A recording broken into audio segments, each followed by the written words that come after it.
Olá, boa noite. Como vai? Vai bem? Está no ar pela TV Pantanal, canal 22, emissora do Grupo Gazeta de Comunicação. Programa Opinião. Cá estamos nós ao vivo, mais uma vez. Satisfação em estar com você aqui na nossa TV Pantanal, não é? Eis que não, mais que de repente sextou, rapaz. O tempo tá voando assim, ó. Parece que foi ontem que estava abrindo a semana.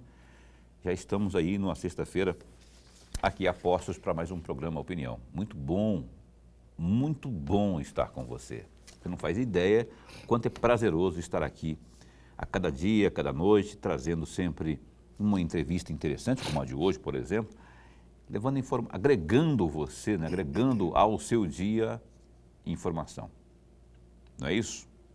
Então, aonde quer que você se encontre, com quem quer que você se encontre, como quer que você se encontre, obrigado pelo carinho da companhia. Eu falo isso porque a gente está também aqui pelo canal 22, não é? E também pela internet, www.gazetadigital.com.br e ainda pela página no Facebook da TV Pantanal. É só dar um clique ali, ó, na sua página do Face e vai lá no campinho de busca, digita lá TV Pantanal 22 HD. Cá estamos nós ao vivo, não é isso? Muito obrigado pelo carinho da sua companhia, aonde quer que você se encontre. Professor Lorenberg, como vai? Vai bem? Boa noite. Muito bem, Paulo, muito bem. Boa noite, Paulo Coelho, e um grande abraço, mas um grande abraço mesmo a todos os nossos telespectadores, a razão maior do nosso programa. Grande verdade. Então, boa noite a você que é a razão maior do nosso programa. Obrigado de verdade pelo carinho da sua companhia. Eu vou apresentar agora o nosso entrevistado, que está aqui já a postos com a gente, não é? Eu liguei para ele, acho que foi ontem. Ele aceitou de pronto, assim, porque eu me interessei muito pelo conteúdo do trabalho dele. Tem muita coisa para falar é professor, é historiador, é de tudo um pouco. Eu vou colocá-lo aqui como professor e escritor. O professor Valdizar Andrade está aqui com a gente. Aliás, eu até vou pegar aqui, eu ganhei dois livros, ele me trouxe 2 livros aqui, de autoria dele, Poder da Decisão, reflexões aí de esse é peregrino mesmo, hein? Lá no caminho de Santiago de Compostela. Aqui, tem como dar um take aí, ô glorioso Edilson, dar uma fechada, eu não sei como é que faz, quem que fecha, seu boca, que é o livro que eu ganhei aqui do glorioso professor Valdizar, esse é um deles. Quero só ver se dá para dar uma fechadinha ali. Isto, tá aí. Vou ler com muito apreço, viu? E também tem esse outro aqui, que eu nem li. Ah, tá. Caminhos e Escolhas. Acho que é assim. Dá um take também aí, Edilson Paulo. Isso. Também vou ler com muito prazer essas 2 obras aqui do glorioso. Já me fala aqui desse lado peregrino seu, professor Valdizar, muito bom tê-lo aqui. Obrigado por aceitar o nosso convite, viu? Vamos conversar primeiro sobre esse caminho de Santiago. Como é que foi a experiência, não a experiência do ponto de vista da aventura e do esforço físico, mas o que foi possível absorver espiritualmente disso, para o seu eu propriamente. Vamos começar, tem muita coisa para a gente falar, mas eu queria começar falando dessa experiência aqui, que resultou inclusive nesse livro. Queria que o senhor falasse dessa experiência aqui nessa abertura. Prazer em recebê-lo. Obrigado. Boa noite, Paulo. Boa noite, professor Lorenberg. Boa noite, telespectadores.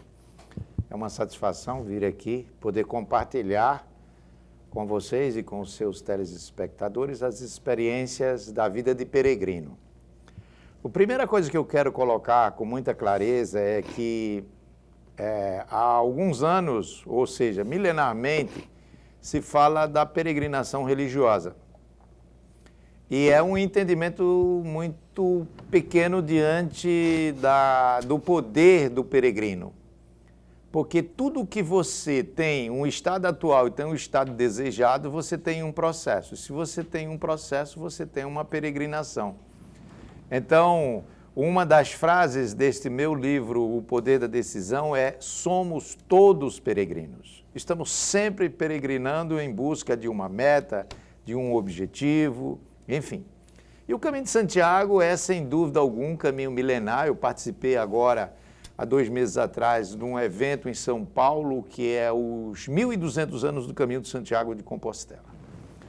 E nesses 1.200 anos passaram inúmeros peregrinos dos mais diversos níveis de conhecimento, de espiritualidade, de intelectualidade.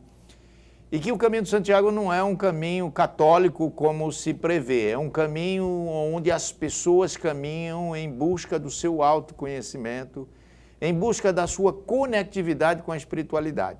E eu posso dizer a vocês com toda certeza que foi a minha primeira grande experiência em caminhadas, foi em 2011, quando eu percorri 860 quilômetros com a mochila nas costas em 25 dias. E o que eu encontrei no caminho, parte de tudo que eu encontrei, da conectividade, da espiritualidade, está no livro, e outras coisas eu ando compartilhando nos meus treinamentos e nas minhas palestras, para que as pessoas tenham acesso a coisas maravilhosas. Eu voltei em 2022, foi um outro aprendizado extraordinário, e posso dizer que só pode falar sobre o Caminho de Santiago quem caminhou, porque quem apenas leu Paulo Coelho, seu xará, não consegue entender o Caminho de Santiago como ele realmente é. Eu imagino, eu tento me transportar para essa experiência, quando eu ouço relatos como o seu. E olha que o senhor nem relatou ainda, eu vou especular daqui a pouquinho sobre essa experiência aí. Quando eu ouço relatos de quem fez, quem percorreu esse caminho aí, eu fico viajando. Rapaz, olha só quão bom seria se eu fosse, né? E eu, vontade é que não falta, mas assim, tem uma frase muito usada na neurolinguística que diz assim: o que o ser humano pode, eu posso. Então, o que o Valdizar pode, eu posso também. Que o ser humano pode, eu posso. Ou seja, significa dizer que eu também posso, ainda que seja algo equidistante, algo difícil nesse primeiro momento, mas se eu colocar na cabeça que eu vou fazer. Então, assim, nós vamos conversar mais sobre essa questão desse caminho, desse percurso todo e da experiência propriamente, mas eu quero chamar o Lorenberg para a conversa aqui. Professor, antes de mais nada, registrar nossa alegria, mas a alegria mesmo de tê-lo aqui no nosso bate-papo, até ajudar o nosso amigo telespectador. Eu vou aproveitar trecho da resposta que o senhor acabou de nos dar, professor, até para pedir um pouco mais de aprofundamento na experiência cultural, porque eu imagino, nunca fiz esse percurso, provavelmente não venha a fazê-lo, embora admiro, como o Paulo já falou, admiro muito quem já fez o percurso, mas eu fico imaginando caminhar 25 dias, é claro que não são diretos, mas tem uma parada, e nessa parada há sempre um encontro, um bate-papo aqui, um bate-papo ali. Qual é o tamanho da riqueza cultural, em especial, no encontro, no bate-papo com essas pessoas? Querer definir o tamanho da riqueza aqui seria quase que ser irresponsável, porque é uma riqueza de valor inestimável, é incalculável você conviver num percurso de 860 quilômetros com pessoas de 26 nacionalidades diferentes, falando os mais diversos idiomas, e você conseguir captar um pouco de cada um. Porque existe uma coisa, professor, que é muito interessante ser observada, chama-se conexão energética. O caminho tem uma conexão energética. Independente do que você acredita, meu irmão, eu não estou preocupado com isso, eu estou preocupado de falar aquilo que eu senti, aquilo que eu percebi, aquilo que eu convivi com pessoas e como eu pude compartilhar as minhas experiências e pessoas, inclusive falando idiomas que não tinha nada a ver comigo, conseguiram também compartilhar suas experiências. Então, o valor cultural é o maior intercâmbio que qualquer jovem pode fazer no mundo, é o Caminho de Santiago.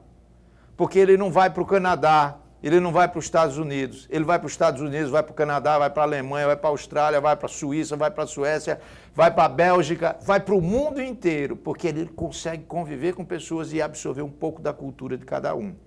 Então eu não consigo mensurar o valor, a riqueza cultural. Eu posso lhe dizer que é de valor inestimável, que é incalculável e que você que não fez o Caminho de Santiago, pense bem, porque é sempre tempo de você descobrir algo inovador e algo que pode transformar vidas.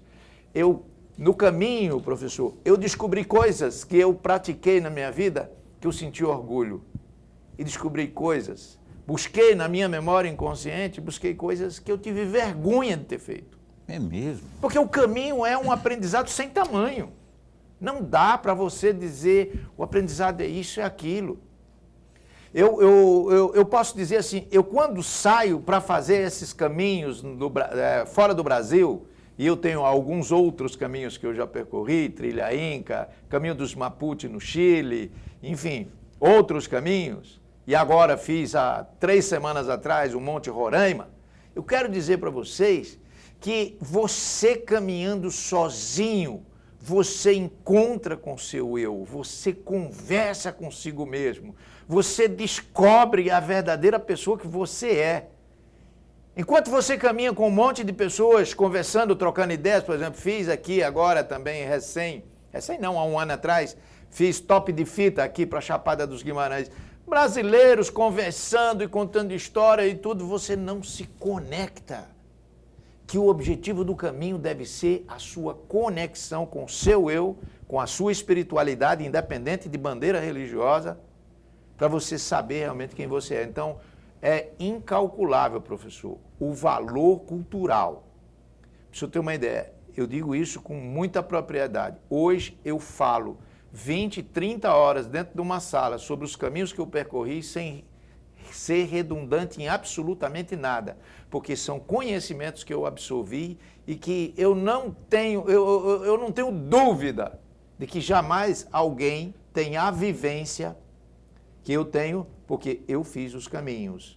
Não que eu sou melhor do que ninguém, qualquer um pode fazer o caminho. Qualquer pessoa determinada pode fazer o caminho, independente de idade. Eu estou com 64 e subi o Monte Roraima 3 semanas atrás. E eu estou cansado só de ver o senhor falar desses caminhos aí, já fiquei até cansado aqui. Olha só, eu fico viajando, o senhor falou aí, eu fiquei aqui também passando um filme na minha cabeça. Porque, olha só, o senhor falou aí, né, teve coisas que quando você se conecta, né, aquela coisa de estar sozinho e abrir-se para a conectividade, o senhor acabou de dizer aí, né, teve coisas que eu, né, rebobinei aqui, das quais eu tive orgulho, outras nem tanto, não é? Que tipo de coisa? Eu não quero que o senhor, evidentemente, obviamente, eu não quero que o senhor revele nada, mas eu quero que tipo de situação, por exemplo, que eu possa, Paulo, daqui a pouco eu resolvo fazer esse caminho aí. O que eu posso ter como experiência? Eu posso também ter essa sensação aí de, putz, né? Eu falo a palavra, mas não posso. Que eu vou fazer aquilo, de repente me vem um arrependimento, ou de repente me vem um orgulho. O que por exemplo, eu queria estratificar isso, né, para que quem está assistindo possa também entender. Que tipo de experiência que é o arrependimento ou é o orgulho de algo que tenha feito? Uma das coisas que nós, humanos, temos uma capacidade extraordinária de julgar as pessoas. E quando você vai para o caminho, você se depara com situações, eu me deparei, você pode até não ter essa experiência, porque cada um, o professor vai ter outras experiências, eu me deparei com momentos que eu fui extremamente inconsequente no julgamento e depois eu não tive a humildade de voltar atrás, mesmo sabendo que aquilo tinha sido um julgamento errado sobre uma pessoa, sobre outra. Olha só. Então, essa capacidade de julgar quando você entra nesse universo peregrino, você não se torna santo. Não é isso. Pelo amor de Deus. Você vai mudar a sua forma de enxergar o mundo e as pessoas. E assim mesmo também, né? Mas é o ponto de partida. Se você não entender de você, não vai entender de nada. Tudo é balela. Você tem que entender de você. É o autoconhecimento que vai te dar as ferramentas que você precisa para, antes de julgar, disparar uma âncora da programação neurolinguística e falar, peraí, eu preciso refletir sobre isso. Isso é uma das coisas que eu posso pontuar com você aqui. Entendi. Mas tem muitas coisas que a gente faz, inclusive porque quando você faz uma viagem, você falou de regressão, pouco antes. Quando você faz uma viagem dessa, você faz uma regressão. Você vai buscar a sua história, você vai buscar suas raízes, seus ancestrais, você vai buscar seus avós. E você vai descobrir coisas que você fala, pô, eu não lembrava disso. Mas quando você se conecta com você, você lembra. É como se fosse uma regressão? Sim. Uma regressão. Você vai, eu já tive experiência. Passo a passo. É. Orenberg, tem uma que não seja longa para esse bloco ainda, hein? Mas muito rapidamente, o senhor participou da FIT Pantanal de 2022. Sim. Talvez a minha pergunta está dentro exatamente das respostas. E o tema da sua palestra, Caminhos e Escolhas. Sim. E aí eu pergunto ao senhor, o que é caminhos e escolhas? Caminhos e Escolhas, eu dei esse título ao meu livro, mas quando a gente fala de caminhos e escolhas, a gente dá uma viajada também na história da psicologia, para entender que caminhos e escolha é que todos nós temos vários caminhos a percorrer. E quando eu falo de caminhos e escolhas, eu não estou falando apenas dos caminhos que eu percorri, eu falo da vida, porque a vida é um caminho. A vida é uma jornada. Quando eu falo de caminho, eu falo de jornada. E quando eu falo de jornada, eu falo de oportunidade que você tem de fazer um encontro com o seu eu e definir quais são as suas escolhas. Porque nós vivemos das nossas escolhas. O professor escolheu ciências políticas, ele escolheu jornalismo, eu escolhi administração, primeiro escolhi direito, não gostei, fui fazer administração, gostei, mas quis me aprofundar na área comportamental. Então, nós vivemos fazendo escolhas todos os dias. Hoje, antes do senhor sair, o senhor fez uma escolha, a escolha do blazer que o senhor ia usar nessa entrevista.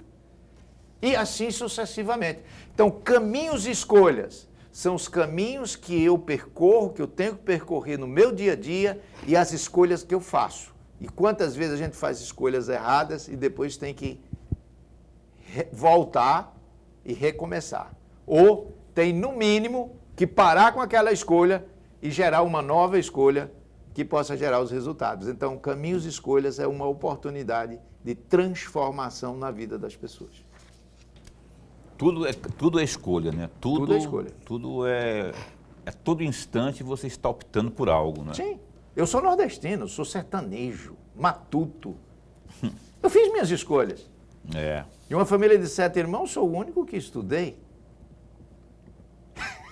A propósito aí, Valdizar Andrade é um escritor que nasceu, ele falou que é nordestino, é de Saboeiro, lá no sertão do Ceará. E que sertão. E lá é sertão mesmo, né? Desde jovem cultivou aí uma paixão profunda pela literatura de cordel. Rapaz, eu tenho uma paixão e uma inveja boa, né? De aprender esse negócio aqui. Adoro cordel. Ele tem uma forma aí de... O cordel é uma forma de expressão popular da cultura nordestina. Eu adoro cordel. Vou só... Essa paixão aí pelas palavras e pela narrativa o acompanhou, não é? Ao longo de sua vida e também influenciou grandemente sua trajetória pessoal e profissional.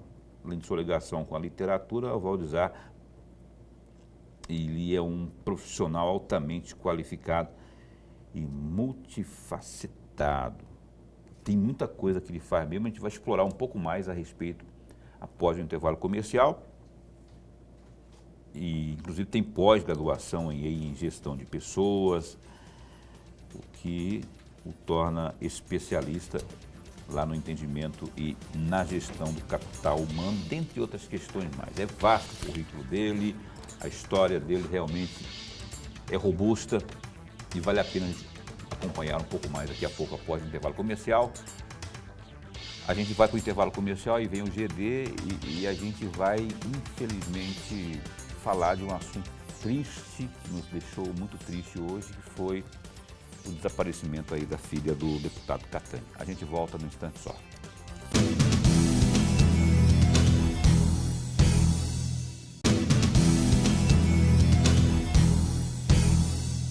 Pois bem, cá estamos de volta. Você está assistindo ao programa Opinião na sua TV Pantanal, canal 22, emissora do Grupo Gazeta de Comunicação. Mandar um beijo para a Heloísa e para a Valdineia, ambas de Várzea Grande, ali na região da Manga, por ali, acompanhando a gente. Mandaram aqui agora há pouco uns zaps dizendo que estão acompanhando ali o programa. Obrigado, viu, às irmãs aí, por estarem acompanhando. Um abraço também lá para o Valdinei, que é do CPA 3, perto da casa da minha mãe ali, no CPA 3 ali, o Valdinei. Eu esqueci o nome. A mulher dele, a esposa, Mônica, acho que se eu errei, não é porque Mônica, não é porque ele tem outra, não, é porque eu errei o nome só, mas você sabe o que eu estou falando, viu? É a mulher do Valdinei, que mora lá no CPA 3 lá. Obrigado pelo carinho da companhia de vocês. O programa Opinião hoje está aqui recebendo esse moço que, além de tudo, é hipnoterapeuta. Ele vai hipnotizar todo mundo aqui agora há pouco, vamos dormir. Ele vai, não, porque não vamos deixar. Eu não quero, pelo menos, né, Lorenberg? Vamos antes aqui, a gente brinca, mas tem uma notícia triste que hoje nos acometeu aqui na cidade de Cuiabá e no estado de Mato Grosso, envolvendo a filha do deputado Cattani, a Raquel. A princípio, assim, suspeita-se que tenha sido feminicídio. Daqui a pouco tem uma informação a respeito, não é mais atualizada. Mas vamos abrir aqui o Gazeta Digital, é www.gazetadigital.com.br. Os candidatos que irão disputar a Prefeitura de Cuiabá na eleição deste ano poderão gastar, Lorenberg, até R$ 13.322.000 no primeiro turno e R$ 5.329.000 se houver segundo turno na capital. Já para quem vai disputar uma das 27 cadeiras da Câmara Municipal, o teto de gastos será de R$ 727.981,92 por candidato.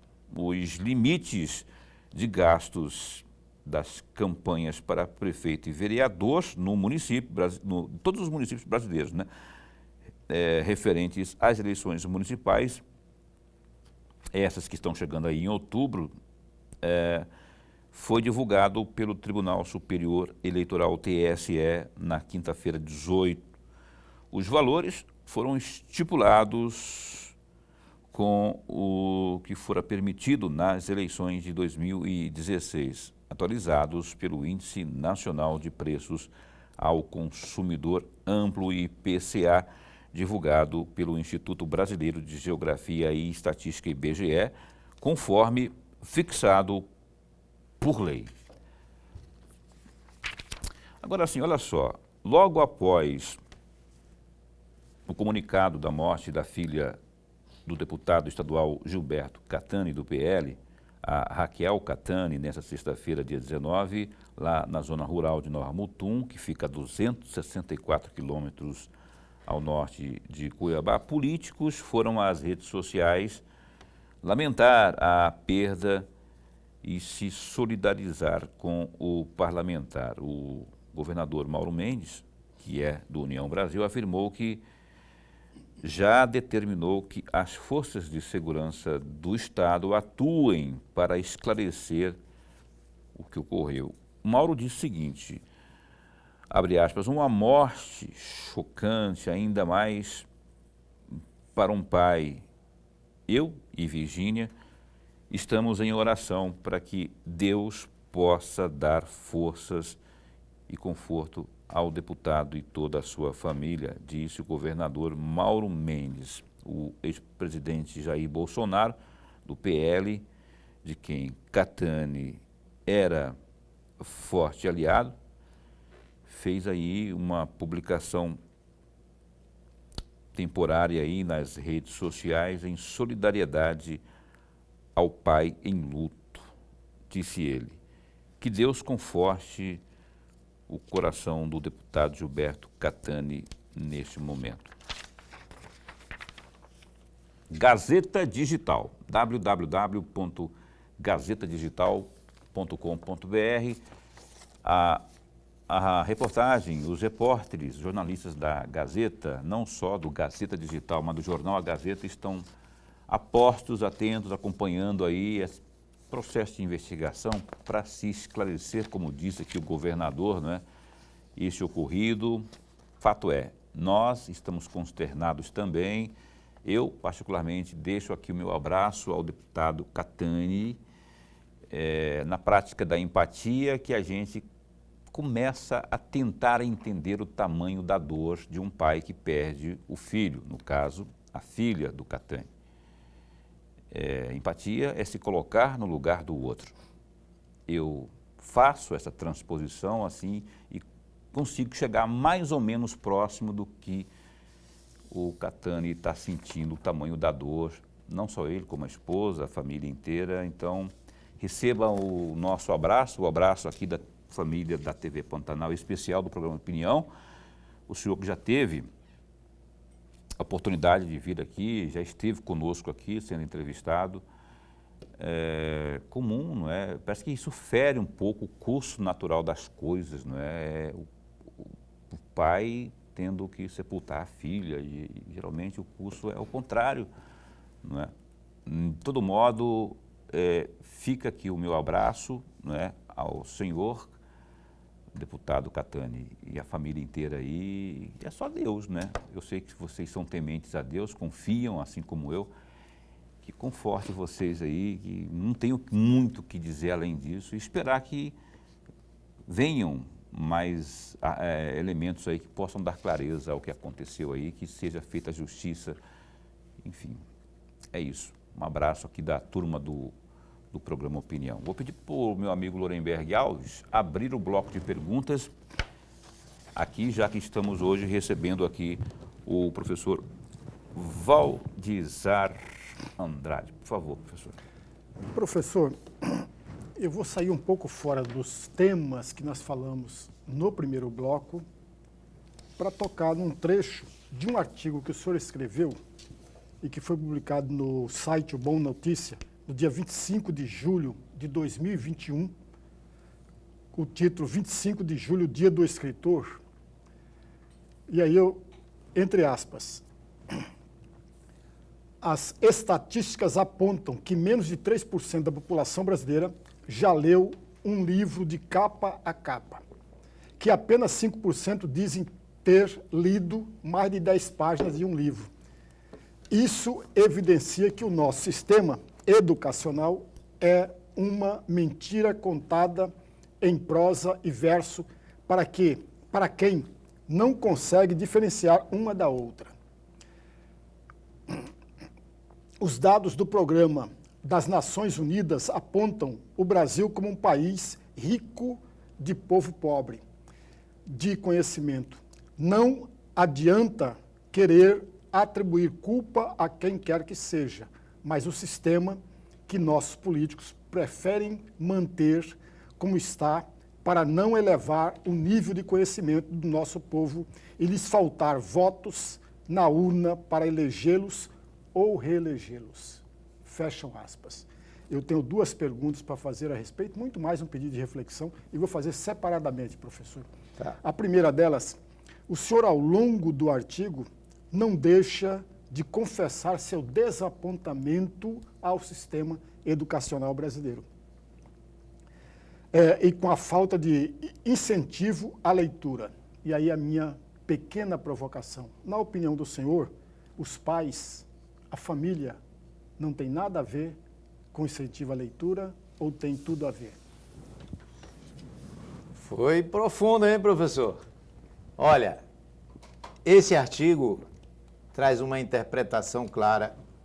Não adianta nós queremos que os nossos pais sejam os protagonistas da leitura se muitos deles não tiveram a oportunidade. A leitura, ela é algo poderoso.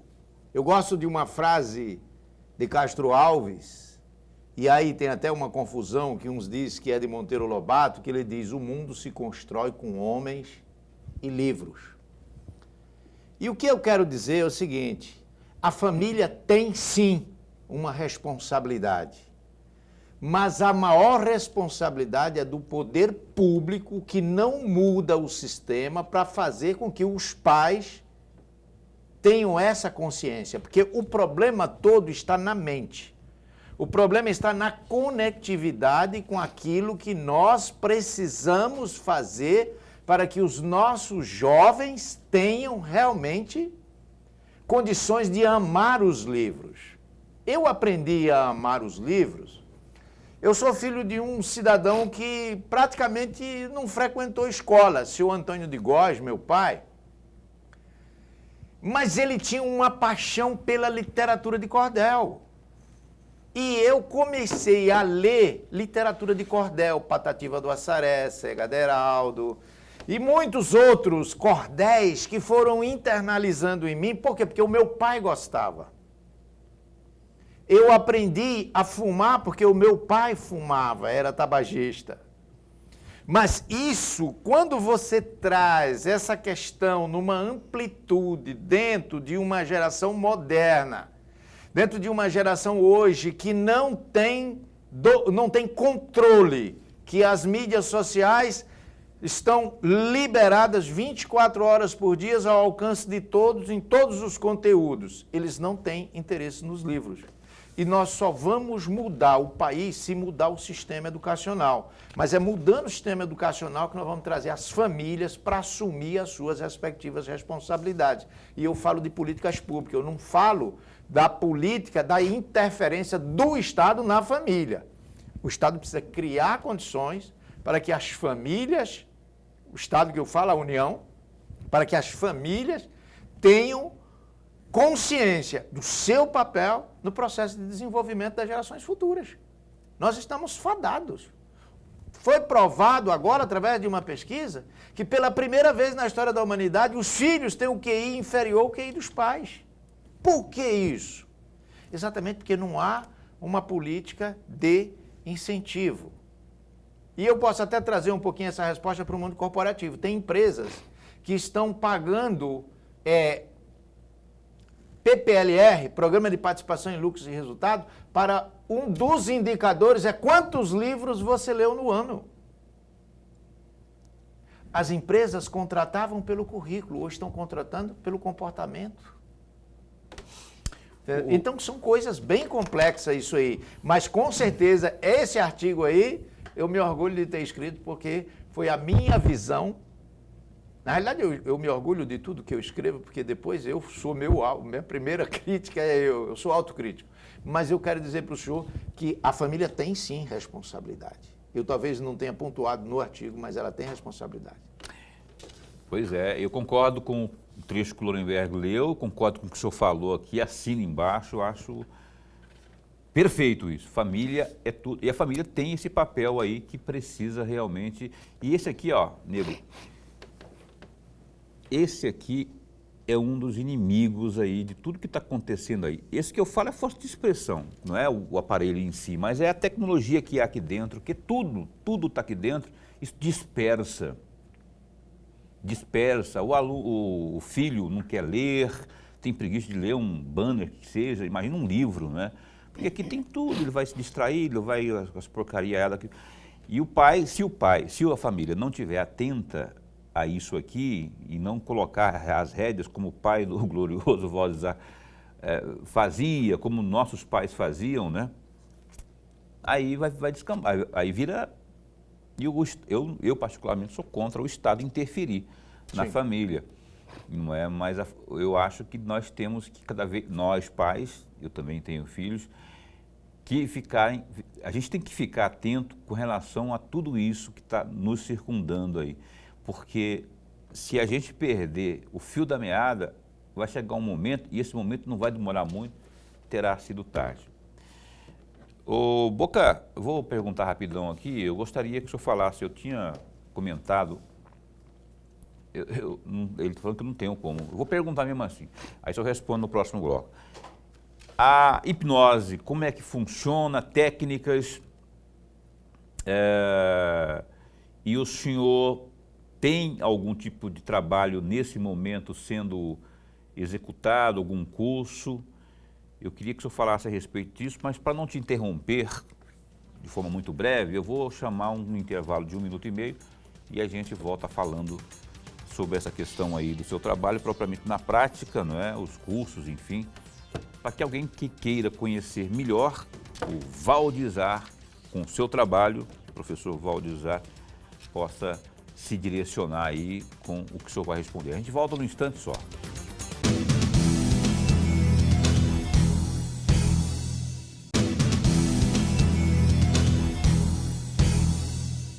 Veja bem, estamos de volta, você está assistindo ao programa Opinião aqui conosco, hoje Valdizar Andrade. Eu deixei uma pergunta aqui, professor Valdizar, filho do... Qual é o nome do seu pai mesmo? Que era? Antônio de Góes. Antônio de Góes, filho de Antônio de Góes.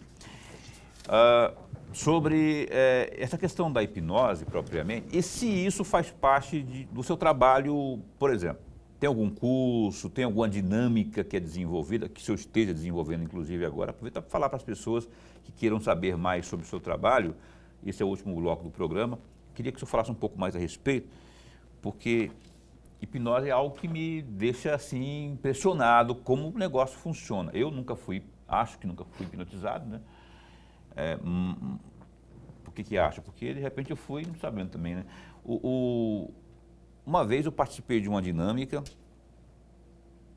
que me deu tanto empoderamento, evidentemente que eu estava consciente, eu não estava hipnotizado, me deu tanto sensação de poder, não é, que me parecia que eu não tinha, eu não sentia nada, assim, quando eu falei que eu atravessei um percurso de uns 20, 30 metros, de brasa, assim, ó, para o fogo, descalço. Mas eu fui preparado aqui, fui preparado, muito bem preparado, e fui e não senti absolutamente nada, não é? Não sei se foi hipnose, mas foi uma coisa que eu trabalhei aqui, que trabalharam em mim, que é a minha, sei lá, com o subconsciente. Eu queria que você falasse um pouco disso aí, como é que funciona o seu trabalho?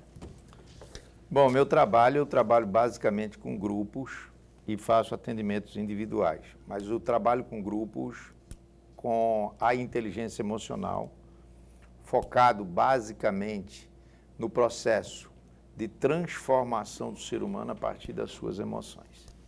Não adianta nós queremos mudar o mundo com as técnicas ensinadas na universidade.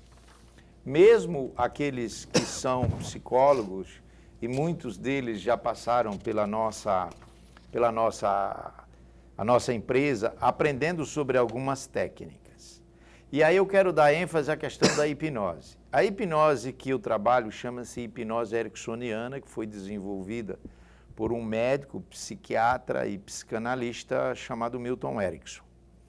Essa hipnose não é a hipnose clínica, não é a hipnose convencional. Ela é uma hipnose que trabalha você, o seu empoderamento, sem tirar de você a consciência.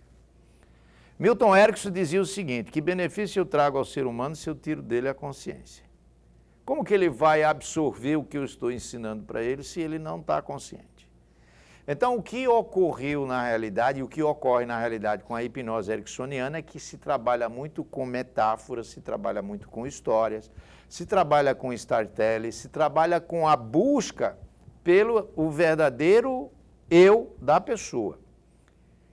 E nós temos formatados, mas no momento nós não estamos, nós estamos focando o nosso trabalho muito na inteligência emocional, que de uma forma ou de outra a gente usa técnicas de hipnose, usa técnicas de programação neurolinguística, usa toda a estrutura do nosso trabalho, está baseado na obra de Daniel Goleman, que é realmente o papa da inteligência emocional no mundo.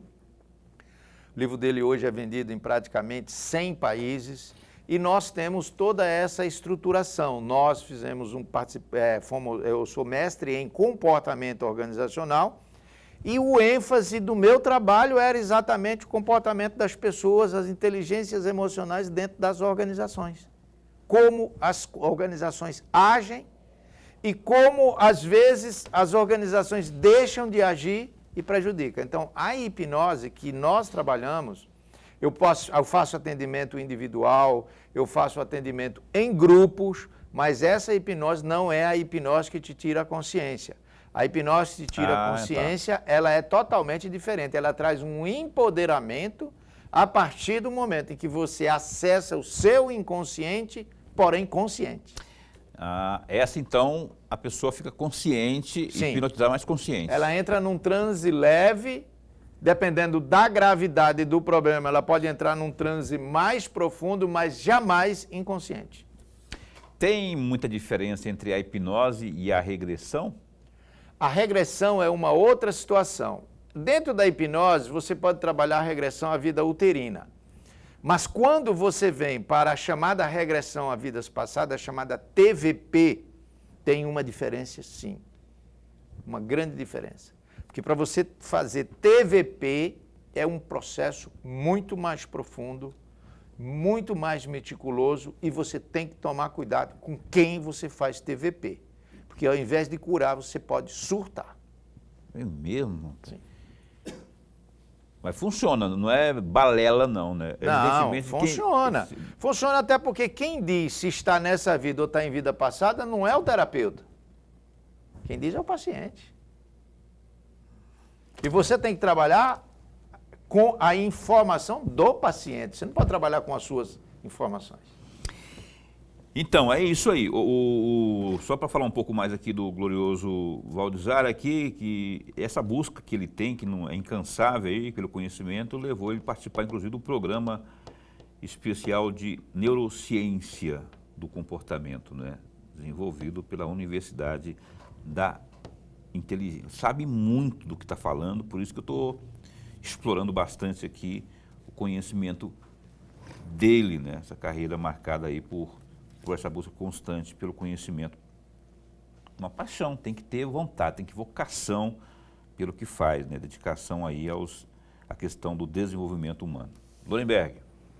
Eu vou aproveitar as respostas que o senhor acabou de nos dar nesse bloco, agora há pouco, mas para trazer a nossa discussão, o senhor é autor de poesias Emoções que Brotam. O que as emoções que brotam têm a ver com as respostas que o senhor acabou de nos dar? Emoções que Brotam, eu organizei essa coletânea, tem vários poetas, inclusive tem um de Angola, que fez parte desse processo todo. Emoções que Brotam é um trabalho que a gente fez durante o período da pandemia. O que acontecia? As pessoas estavam sem fazer nada e as pessoas tinham um dom de escrever alguma coisa. Então, o que nós fizemos? Eu tenho uma pessoa que trabalha para mim há 14 anos, que mora em São Paulo, em Mogi das Cruzes, e aí nós sentamos e definimos que íamos fazer Emoções que Brotam. E Emoções que Brotam é um livro de poesias, onde todas as poesias estão falando das emoções daquele momento, chamado momento pandêmico, em que as pessoas estavam ali, tudo estava brotando, famílias tendo problemas, outras fazendo ajustes, enfim, tudo isso foi o que aconteceu com o poema Emoções que Brotam, que está conectado exatamente na questão dos relacionamentos e das emoções, né? Da inteligência emocional. É isso. Por isso que surgiu Emoções que Brotam. O senhor tem algum de cabeça aí para falar para declamar? Vou explorar ele já, né? Eu queria que o senhor falasse, não é possível que você não saiba um dos seus poemas. Só para a gente dar uma palhinha aqui. Já que o senhor não trouxe o livro para me dar de presente também, né? Não trouxe 2, não trouxe 3, rapaz. Podia ter trazido. Agora eu tenho que trazer mais, porque olha aí, eu não sabia que você não falou que o professor. Eu estou brincando, não estou cobrando nada. Tá bom, não, fica tranquilo. Eu queria que o senhor falasse aí Emoções que brota é um sentimento que nasce da alma, que enriquece o espírito, que enobrece o corpo, que revitaliza o ser. Emoções que brota é o poder que você tem, que nem sabe se tem e às vezes não quer ter. Emoções que brota é a essência especial de você, quando nasce as esperanças e quando brota do seu ser. Bonito, muito bonito. Emoções que brotam. Muito bonito mesmo. Só para dizer também que a gente falou que abriu falando do Caminho Santiago, né? O glorioso professor Valdizar, ele já, lá 13 anos atrás, fez o caminho francês, um pouquinho mais recente, eu falar, tem 10 anos, 11 anos, Caminho do Sol, agora 3 anos, fez os caminhos de Pucón, lá no Chile, Trilha de Inca, tem 2 anos, 3 anos, 4 anos já, isso já, 2020. Já em 21, Caminho Cora Coralina, esse eu gostaria de fazer também. E 22, o Caminho Francês, lá de Santiago de Compostela. E 23, também conhecido como ano passado, fez o Caminho da Fé, Águas da Prata até a Basílica de Nossa Senhora de Aparecida. E sem falar que esse que ele citou agora há pouco, deste ano de 24, né, que é o mais recente, o de Roraima, Monte Roraima. Qual que você gostou mais de fazer desses aqui? Eu acho que o Santiago foi o mais marcante, né? Santiago é mais marcante pela história, pela convivência com pessoas de vários lugares do mundo e por uma coisa que eu considero muito tranquilo, você caminha livre, você deixa seu corpo, sua alma, sua essência.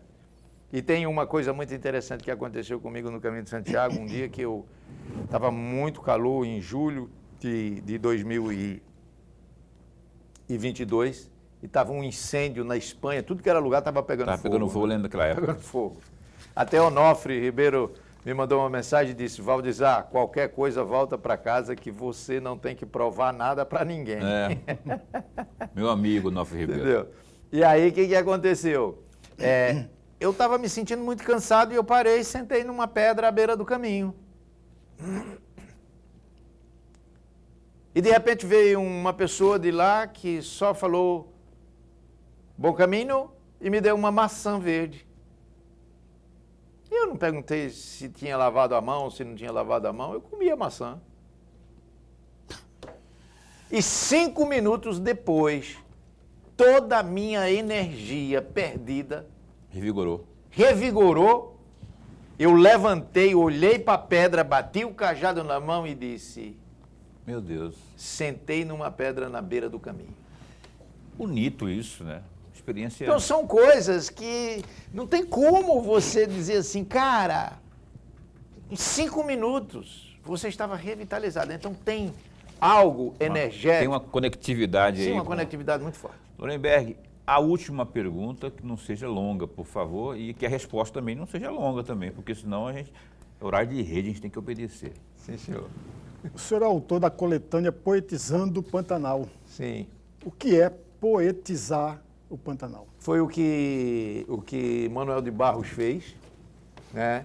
E esse trabalho foi feito, inclusive, foi lançado no dia do aniversário de Manuel de Barros, e foi uma coisa assim muito interessante, porque nós também conseguimos entender que existem pessoas no sertão da Bahia que têm cuidado com o Pantanal e que escreveram. Tive gente do Pará, tive gente da Bahia, teve pessoas do Rio Grande do Sul, do Paraná, de Santa Catarina, que escreveram poesias para o Pantanal. É uma coletânea onde nós falamos sobre tudo o que acontece no Pantanal. inclusive sobre a fauna, sobre a flora, sobre a preservação, sobre os cuidados, sobre o verdadeiro papel do pantaneiro, porque na realidade o pantaneiro não destrói o Pantanal, o pantaneiro é um preservador. Sim. Então, nós temos tudo isso, fala tudo isso na coletânea. Assumo o compromisso de encaminhar um digital, um exemplar de cada um dessas 2 coletâneas. Ótimo, tá vendo, Lorenberg? Já rendeu já aí. Vamos ganhar aqui. Ô, professor, eu perguntei a respeito agora há pouco, o senhor não respondeu, rapaz. Eu fico chateado quando o cara não responde. O senhor está com algum curso aí, alguma coisa que está... Porque assim, tem muita gente que está assistindo ao programa Opinião, até recebi aqui no Zap aqui, que quer saber mais sobre, não só a obra propriamente, mas assim, esses cursos. Você está com algum curso aí acontecendo por agora? Como é que é? Nós estamos, inclusive nós estamos saindo daqui, estamos indo lá para a sede do meu centro de treinamento, que é também uma pousada que eu tenho aqui no município de Jangada, e amanhã nós estamos exatamente fechando a agenda do 2º semestre. Tá? Então, nós vamos ter agora trabalho sobre inteligência emocional. Nós temos uma imersão de 16 horas sobre inteligência emocional. Ótimo isso, hein? Onde as pessoas vão para lá, elas ficam numa imersão, lá tem alimentação, lá tem hospedagem, tem todo o processo. É um retiro, mais ou menos. É um retiro de inteligência emocional. Que ótimo. Tá? E a gente está programando agora, se Deus quiser, ainda no mês de agosto, uma palestra sobre inteligência emocional aqui em Cuiabá. Ótimo. Nós estamos definindo o local. Aí nos avisa que a gente vai prosear mais aqui no programa Opinião. Foi uma satisfação enorme recebê-lo aqui. Ganhei 2 livros, não por isso que foi satisfação, foi pelo bate-papo maravilhoso que a gente teve com o professor Valdizar. Tem um telefone que as pessoas possam acionar o senhor aí para... Bem rapidão, que o meu horário está acabando aqui. Tem o telefone e tem as minhas redes sociais. Posso deixar? A rede social é Valdizar Andrade. O Instagram é @ValdizarAndrade e tenho também o meu canal no YouTube, que é GVA Treinamentos de Liderança. Tá bom, lá consegue inclusive o contato telefone. Tem telefone, tem tudo lá. Repetindo, o Instagram é Valdizar Andrade, Valdizar Andrade, tudo junto. Beleza, tudo junto. Obrigado, Riquele, minha amiga Riquele, que há muito tempo que a gente se fala. Hoje que eu fui conhecer a Riquele, que me sugeriu inclusive aqui. Tenho que agradecer a ela por ter vindo aqui, eu também agradeço. Obrigado, viu?